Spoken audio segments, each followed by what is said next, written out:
Hello అండి. ఈరోజైతే కొత్త ఆవకాయ పచ్చడి పెట్టాను. గుమగుమలాడే ఆవకాయ పచ్చడి లేనిది ఎవరికి ముద్ద దిగదు కదండి. అందుకని ఇదే కొత్త ఆవకాయ పచ్చడి అందరి ఇళ్ళల్లో ఇదే సమయంలో పెడతారు కదా. రకరకాలుగా పెడతారు, ఎవరి అలవాట్లు వాళ్ళవి. హలో అండి, నమస్తే. నేను Vijayalakshmi. Welcome back to our channel. మామిడికాయల పచ్చడి కోసం ఇలా మామిడికాయలు తొడిమె దగ్గర ఇలా కట్ చేసుకోవాలండి. కట్ చేసి నీళ్ళల్లో వేయాలి. కనీసం గంట అయినా వేయాలి. ఇంకొంచెం ఎక్కువ వేసినా పర్వాలేదు. నేనైతే ఒక గంట సేపు వేసాను.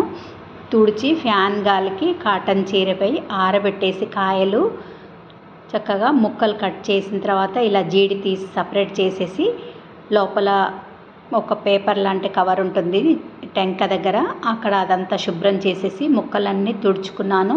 వాటి కోసం ఉప్పు, కారం, నూనె అన్నీ రెడీగా పెట్టుకున్నాను. పిల్లలకు కూడా నచ్చిందండి ఈ పర్ఫెక్ట్ కొలతలతో. ఎందుకంటే ఎక్కువ కారం కాదు, ఎక్కువ పులుపు కాదుకుండా సరిపోను పర్ఫెక్ట్ కొలతలతో కుదిరిందండి. అలా కుదిరితేనే కదా అందరు తినేది. పిల్లలకు కూడా నచ్చాలి, పెద్దలకు కూడా నచ్చాలి. ఇవాళకి 4వ రోజు కలిపామండి ఇది పచ్చడి. ఈరోజైతే సరిపోయింది. దీనికోసం అంటూ ఉప్పు తీసుకున్నాము. మేము జోకి పెడతామండి ముక్కలు. కేజీ ముక్కలుకి కొలతకి 125 గ్రాముల కారం, 250 గ్రాముల ఉప్పు పోస్తాము. ఒక 20 గ్రాముల మెంతి పొడి వేస్తాము. ఇంకా 50 గ్రాముల ఆవాల పొడి వేస్తాము. ఇలా వేసి మొత్తం కలిపి ఒక 1/2 కేజీ అన్ని సుమారుగా వెల్లుల్లిపాయలు కచ్చపచ్చ దంచి వేస్తాము. కొన్ని విడిపాయలు కూడా వేస్తాము. అందులోనే మొత్తం మిక్స్ చేసేసి బాగా చేత్తో కలిపిన తర్వాత ఇలా నూనె పోసి కలుపుతాను. ఇలా నూనె పోసి మొత్తం తడిచేలాగా, కారం తడిచేంత వరకు నూనె వేసి సరిపోను పోయాలన్నమాట.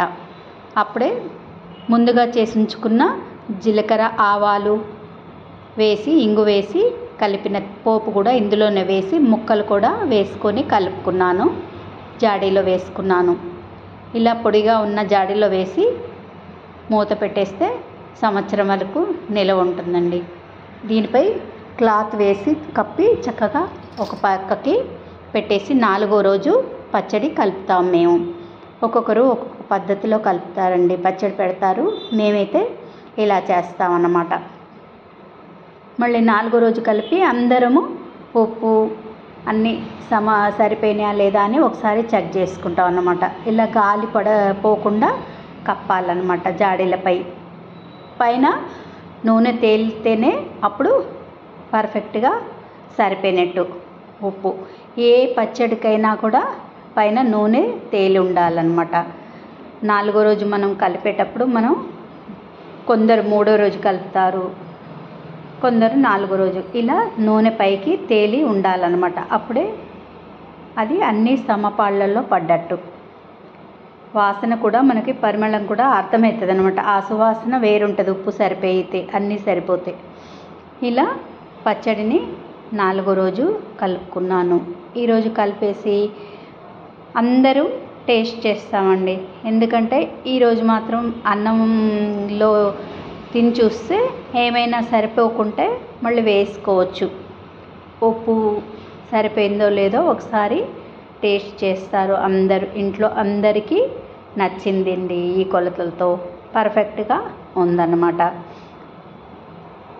ఎంతో రుచిగా ఉండే ఆవకాయ పచ్చడిలో కొందరు ఆవాలు వేసి పెడతారు, కొందరేమో వేయకుండా పెడతారు. కానీ ఆవాలు వేస్తే ముక్క గట్టిగా ఉంటుంది అన్నంలోకి. అన్నం కలుపుకుని మనం ఉప్పు ఎలా ఉందో చూడాలనుకుంటే కూడా మరీ పల్చగా కలుపుకుంటే తెలియదండి. సరిపోను కలుపుకోవాలి. ఇలా కలుపుకొని తిని చూడాలి. అందరికీ, పెద్దవాళ్ళకి, పిల్లలకి అందరికీ టేస్ట్ చూడమని పెడతామన్నమాట. ఇలా ఆ రోజు ఆవకాయ పచ్చడి, నూగాయ పచ్చడి, నువ్వులేసి కూడా పెట్టాము. ఆవాలు, కారం వేసి పెట్టాను. నువ్వులు వేసే దాంట్లో కారం వేయమన్నమాట. అది కూడా వేరే వీడియో ఉందండి, చూపిస్తాను ఆ వీడియో కూడా మీకు. ఇది నూగాయ అంటారు. నువ్వులతో పెట్టామన్నమాట. కారం వేయం ఇందులో. ఇది పెరుగులోకి, ఇంకా అన్నం పులిహోరలాగా ఉంటుంది. ఇది కలుపుకుంటే చాలా బాగుంటుందండి. ఈ వీడియో కూడా చేశాను నేను. నెక్స్ట్ వీడియోలో మీకు చెప్తాను. నువ్వుగా ఎలా పెడతాం. బాయ్ అండి. Thank you.